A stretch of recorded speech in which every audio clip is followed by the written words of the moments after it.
നമസ്കാരം. ധനകാര്യത്തിലേക്ക് സ്വാഗതം.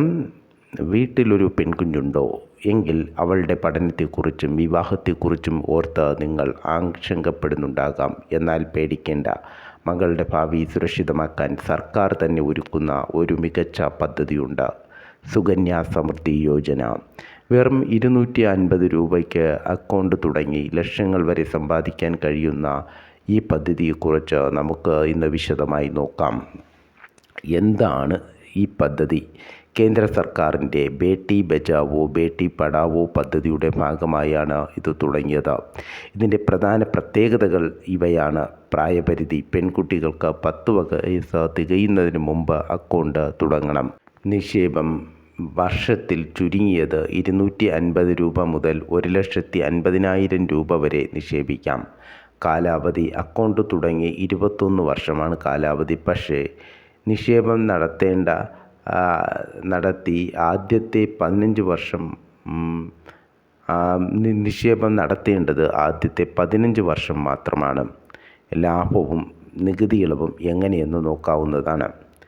എന്തുകൊണ്ട് ഈ പദ്ധതി മറ്റുള്ളവയേക്കാൾ മികച്ചതാകുന്നു? ഒന്നാമത്തെ കാര്യം, ഉയർന്ന പലിശ നിരക്ക് കൊടുക്കുന്നുണ്ട്. ഇത് ഉയർന്ന പലിശ നിരക്ക് ഉണ്ട്. ഇത് നിലവിൽ 8.2%. ഇത് സാധാരണ ബാങ്ക് FDയേക്കാൾ കൂടുതലാണ്. രണ്ടാമതായി, ഇതിന് ട്രിപ്പിൾ ടാക്സ് ബെനിഫിറ്റ് ലഭിക്കും. അതായത് നിങ്ങൾ നിക്ഷേപിക്കുന്ന രൂപയ്ക്കും കാലാവധി പൂർത്തിയാക്കുമ്പോൾ കിട്ടുന്ന തുകയ്ക്കും നികുതി കൊടുക്കേണ്ടതില്ല. ഇനി ഒരു ഉദാഹരണം നോക്കാവുന്നതാണ്. നമുക്കൊരു ഉദാഹരണത്തിലൂടെ എന്താണെന്ന് നോക്കാവുന്നതാണ്. നിങ്ങൾ മാസം 5,000 രൂപ വീതം പദ്ധതിയിൽ നിക്ഷേപിക്കുന്നു എന്ന് കരുതുക. 15 വർഷം കൊണ്ട് നിങ്ങൾ ആകെ നിക്ഷേപിക്കുന്നത് 9 ലക്ഷം രൂപയായിരിക്കും.